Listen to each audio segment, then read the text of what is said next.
দীর্ঘদিনের উত্তেজনার পর অবশেষে যুদ্ধের অবসানের সম্ভাবনা জোরালো হচ্ছে। যুক্তরাষ্ট্র ও ইরান একটি ঐতিহাসিক সমঝোতার স্মারক চূড়ান্ত করার খুব কাছাকাছি পৌঁছেছে বলে জানিয়েছে মধ্যস্থতায় জড়িত একটি পাকিস্তানি সূত্র।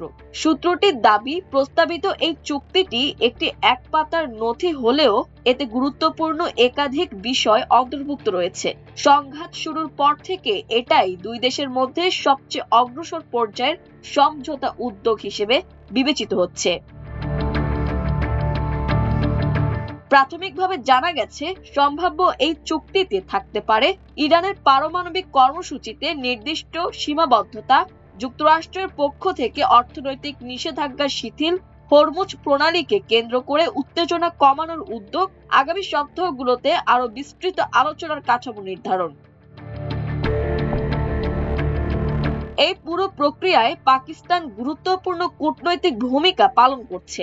দুই পক্ষের মধ্যে যোগাযোগ স্থাপন ও আলোচনার অগ্রগতি নিশ্চিত করতে দেশটি নীরবে কাজ করে যাচ্ছে। তবে এখনো কিছু জটিলতা রয়ে গেছে। বিশেষ করে পারমাণবিক কর্মসূচির সময়সীমা নিয়ে দুই দেশের মধ্যে মতপার্থক্য রয়েছে। তবুও সাম্প্রতিক অগ্রগতি এবং কূটনৈতিক তৎপরতা ইঙ্গিত দিচ্ছে দীর্ঘদিনের সংঘাতের অবসান এখন আগের যে কোনো সময়ের চেয়ে বেশি সম্ভাবনাময়।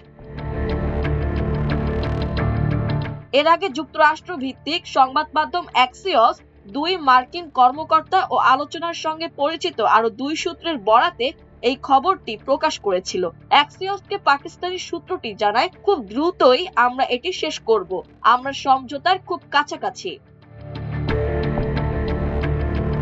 সিএনবিসি ইরানের পররাষ্ট্র মন্ত্রণালয়ের এক মুখপাত্রের বরাতে জানিয়েছে, তেহরান যুক্তরাষ্ট্রের দেওয়া 14 দফা প্রস্তাব মূল্যায়ন করছে।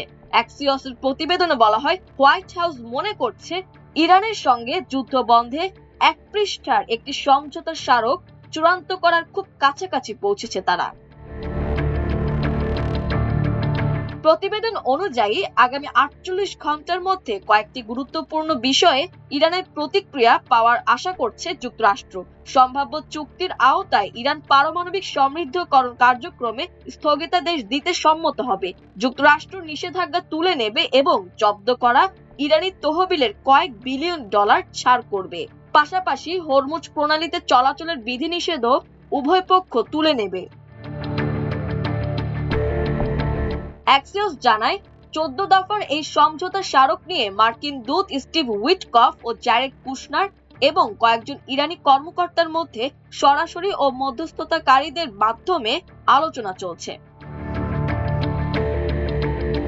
বর্তমান খসড়া অনুযায়ী স্মারকে অঞ্চল জুড়ে যুদ্ধের সমাপ্তি ঘোষণা এবং পরবর্তী 30 দিনের মধ্যে বিস্তারিত আলোচনার সূচনা থাকবে। ওই আলোচনায় হরমুজ প্রণালী খুলে দেওয়া, ইরানের পারমাণবিক কর্মসূচি সীমিত করা এবং মার্কিন নিষেধাজ্ঞা প্রত্যাহারের বিষয়টি অন্তর্ভুক্ত থাকবে। এই 30 দিনের সময়ের মধ্যে হরমুজ প্রণালীতে জাহাজ চলাচলে ইরানের আরোপিত বিধিনিষেধ এবং ইরানের ওপর যুক্তরাষ্ট্রের নৌ অবরোধ ধীরে ধীরে শিথিল করা হবে। তবে আলোচনা ব্যর্থ হলে যুক্তরাষ্ট্র পুনরায় অবরোধ বা সামরিক অভিযান শুরু করতে পারবে বলে এক মার্কিন কর্মকর্তার বরাত দিয়ে জানিয়েছে অ্যাক্সিওস। মাল্টিমিডিয়া ডেস্ক, আমার দেশ।